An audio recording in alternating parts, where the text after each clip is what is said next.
Welcome to the deep dive. Today we're digging into a supplement that's been getting a lot of buzz, Her Again by Nova. Yeah. It's marketed quite heavily, actually, as this natural way to fix hormonal imbalances during menopause. Yeah, Bringing back energy, comfort, confidence, the whole package. exactly. That's the emotional pitch.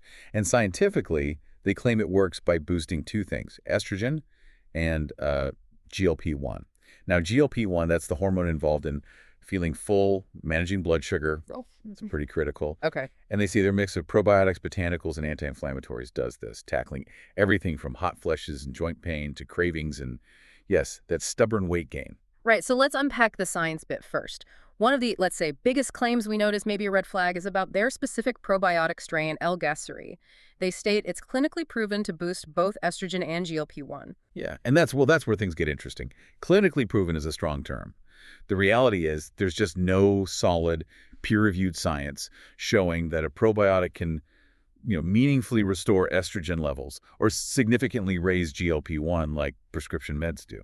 So comparing it to something like Ozempic, which is a regulated GLP-1 drug. Exactly. Those drugs are powerful, highly regulated for a reason. To suggest a simple capsule can naturally reset hormones to achieve that kind of effect. It's scientifically quite a stretch. Unrealistic, really. So are we talking like zero effect, or maybe just an effect that's so tiny it doesn't match the hype? Probably the latter. Yep. Any potential effect is likely negligible compared to the huge benefits they're promising. Okay, let's pivot to those promises then. Because the marketing timeline, Yeah, wow. it goes beyond optimistic.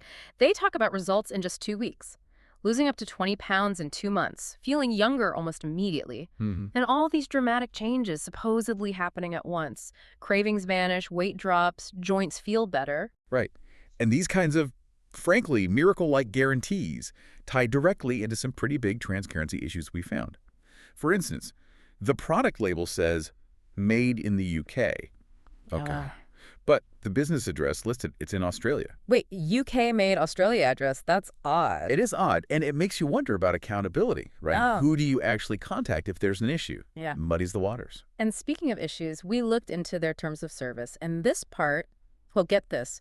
The company explicitly states, and I'm quoting loosely here, that they are not responsible if the information on their website is inaccurate, incomplete, or outdated. Wow. And they don't guarantee the quality or the effectiveness of their products. So the risk, it's all on you, the buyer. That's quite the disclaimer. And to compound that lack of, let's say, carefulness, Yeah. their actual legal page contains placeholders, like literally visible placeholders. What kind of placeholders? Things like Fred Mitz's business address and Fred business registration number left. Fred Mint's address. Seriously. They didn't even finish filling in their own legal template. Apparently not. Yeah. It suggests, maybe a lack of proper registration or just carelessness. Yeah. Does it inspire confidence? No, it really doesn't. If the legal stuff is that sloppy, what about customer feedback? Their website, and Trustpilot too, seem full of 5-star reviews. They do. But when you look closer, some suspicious patterns emerge. Like what? What stands out? Well, first, a lot of these 5-star reviewers, they've only ever posted one review, ever, for anything. That's often a sign of less than genuine accounts. Okay, one review wonders. Exactly. Then there's the writing style. It's very repetitive. Yeah. Same basic story. I had X problem, took her again, now life is amazing, over and over. And finally, the timing. Many of these glowing reviews are posted very close together, sometimes within hours or days. It looks less like organic customer feedback and more like a, coordinated effort. Right, but it's not all glowing praise, is it? We did find some documented negative feedback too. Correct. To give the full picture, people have reported negative experiences. Some mentioned side effects like bloating and nausea. Others talked about real struggles trying to cancel their subscriptions. And one person specifically said they saw zero weight difference and actually felt their cravings got worse. Was. Okay, so definitely a mixed bag, leaning towards questionable on the positive side. I think that's fair. So, look, the main takeaway here really is the choice to try a supplement is always yours.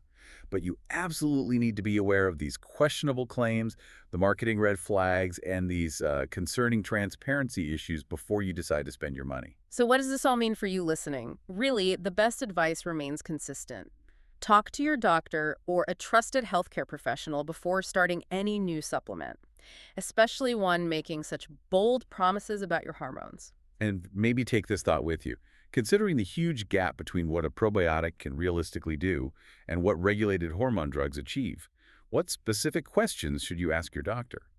Perhaps about checking your actual hormone levels before and after to make sure a supplement isn't just promising miracles, but potentially causing a whole new imbalance you didn't even know about.